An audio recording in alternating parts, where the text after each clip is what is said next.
Hello everyone and welcome to another episode of the McGonagall Boxing Podcast. Please carry on checking me out on YouTube, Spotify, Anchor, Facebook and my Instagram, the McGonagall Boxing Podcast. And bear with me, I'm going to get my Twitter page up and running again, just doing a few technical improvements on that, so that will be up and running tomorrow as well. Thank you for the continued support. Anyway, let's get straight down to it, shall we? So at last, Amir Khan has finally called out Brook. 5 years too late for a lot of people, including me, but better late than never, isn't it? Clearly, Khan is realising 2021 is probably, if Brook accepts, going to be his last year in the sport, Brook's last year in the sport, and he wants to cash out, doesn't he? He probably also sees the way Crawford dealt with Brook and realises that unlike Crawford, who's aged like a fine wine, Brook is now past it. His reflexes have gone, his punch resistance has gone, and he's there for the taking. Unfortunately for Amir Khan, so is he, isn't he? He's not the fighter he was. He hasn't been the fighter since that vicious KO against Canelo, which he should never have taken. Like Brook should never really have taken the fight against Golovkin. Both in 2016, both when they were very much live wires. Like I said at the time, this was 4 years ago now, Khan at the time was coming off like career best performances. He looked brilliant. He just got together with Virgil Hunter. There was no need to step up 2 weight classes to a fight when the welterweight division was on fire. You had a lot of big money fights, and yet he almost cashed out against Canelo, and he got viciously dealt with and was never the same fighter again. Same with Brook. It was crazy, wasn't it? Very much in his prime, undefeated. Probably back then the best welterweight in the world. He held all the ace cards, world champion. He could have demanded fighters to come to him. He was patient, but he rushed. He wanted a quick dollar fix. Got to blame him. Got to blame Eddie Hearn as well. Eddie Hearn, as good a promoter as he is sometimes, always sees the money signs. Rushed into Golovkin. Again, 2 weights up. Almost trying to do what Khan couldn't do. Khan had ego. Got dealt with. Smashed up with double bone. Never the same fighter. A fact. Had it been in 2016, fantastic fight. I think Brook knocks Khan out though. Before that, we're talking 2014, 2013, I think Khan all day long. I've gone on record and said prime for prime, I think Khan beats him. I think Khan was sensational with his speed, especially early years under Virgil Hunter and Freddie Roach. I think the first couple of years under Roach and then the first year under Hunter, Khan was sensational. But, you know, he's always said there's too many distractions outside the ring. He wants to do too much. To and fro in from America and, you know, the Middle East.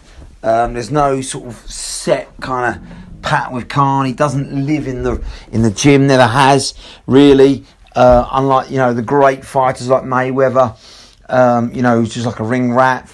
And now you see people like Ryan Garcia doing the same, Canelo doing the same. That was never Khan. He'd kind of go missing and then try and catch up on an intense 7-week camp. That's not how you get great at this sport. You have to commit your whole life.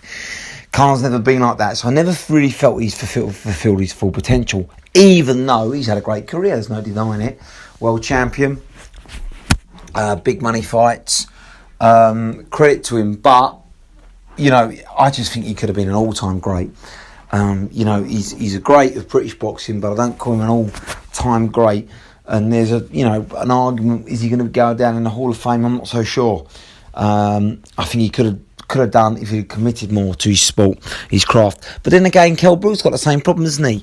Hearn's gone on record. His former trainer Ingles gone on record saying there's always a battle to keep Brook in shape, always keep him focused. He struggled with, you know, motivation. That's not how you get great. Again, Brook, he's going to go down as a great British fighter, but an all-time great, I'm not convinced either. Again, he could have done. So there's a lot of similarities here. They should have fought 4 or 5 years ago. That would have been a huge fight, a world title fight, unification. possibly for the best welterweight in the world. It'd have been at Wembley Stadium, pay-per-view. They'd earn an absolute fortune, and everyone would have come to watch that. And you know, the American broadcasters, HBO, Showtime, they all would have. DAZN wasn't around back then, but they all would have paid big money to get that fight. So unfortunately, they've wasted that. But 2021, although it's 5-6 years too late, it's still going to be a big fight because the egos, the names, they're realising it's probably the last dance, the last chance for both these fighters. The animosity, the history, it's a big fight.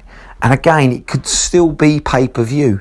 Not alone. Here's where they've got to be smart. And I believe if they get someone like Hearn promoting it, they will be. If they get a big undercard of, you know, the top young stars, maybe a Garcia or a heavyweight like Usyk or, you know, Hrgovic, or, you know, real tasty undercard that backs up this fight, is pay-per-view, in my opinion. You know, people are going to argue it shouldn't be pay-per-view on its own, but again, I'm sure Hearn will push that it is, just because of the British interest. It's not pay-per-view anymore globally, like it would have been 6-7 years ago, but in the British scale of things, it is. It's almost like a Bugner Cooper, isn't it? It's no longer to see who the best welterweight is. That's obviously been and gone. It's now personal pride, isn't it? You know, and sometimes that weighs out more than actual world titles, as you saw with Cooper and Bugner, and you know, Lewis and Bruno. Even though obviously Lewis was world champion at the time, a lot of people realised that Bruno was past it. But the British pride, you know, even Aldi Harrison, David Hay, look at that. I mean, Harrison was a bit of a joker at world level, wasn't he? But the British pride, people love it. So it's game on. It's going to be a huge fight domestically, and yeah, it could well be pay-per-view. They're going to earn big money. Let's get it on. It all depends on Brook, though, doesn't it? You know, I know he doesn't like Khan, but I think this will be too good for him not to take. I don't think either of them want to bow out on performances, losses, bad losses to Crawford. You know, some people are accusing Khan of quitting in that fight. Brook got dealt with early, didn't he? You know, it was a kind of vicious KO. I don't think either of them want to end their careers on that.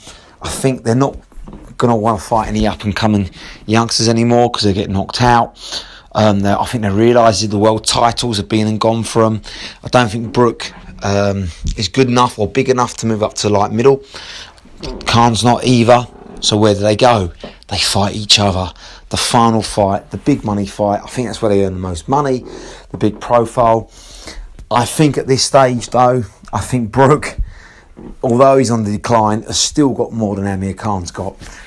He looked decent in the first 2 rounds against Crawford, until obviously Crawford switched up back to southpaw, and for whatever reason, you could tell Brook clearly hadn't practiced fighting enough southpaws because he looked totally lost, couldn't adapt himself, and got caught and knocked out. But against Khan, I don't think he's going to worry about that because Khan's not a switch hitter. He doesn't make adjustments like Crawford. He's not as good as Crawford, is he?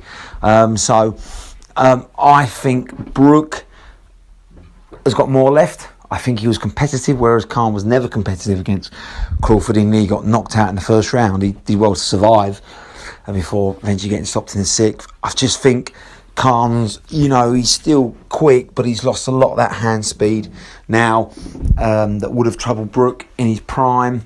I think obviously his chin, everyone knows about, is weak. And I don't think he hurts. I don't think he hurts Brook.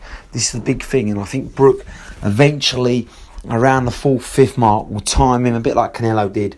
And I think he just knocks Khan out. That's my prediction. So, although they're both on the slide, although this is not going to be the world level fight, I think it's still going to be about European level. You know, they're both on the come down, but I think Brook is still more dangerous. I think he's still got more to offer, and I think he stops Amir Khan, who's slowed down and is there to be caught. And we all know of Amir Khan, when he gets caught, he goes.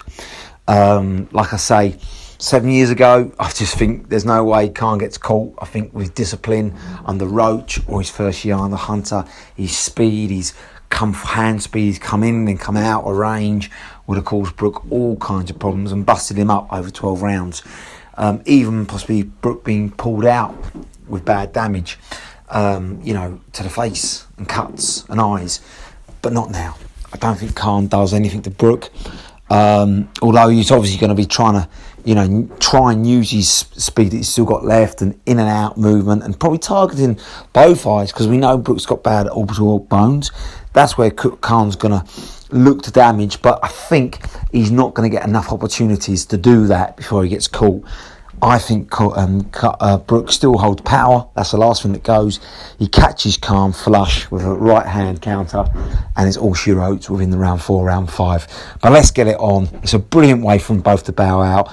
They're both great British fighters. They've had both great careers.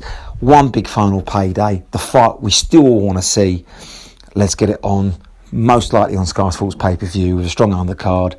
Eddie Hearn, make it happen, and then both bow out on a high note. All right, guys, I'm out. I'll see you real soon.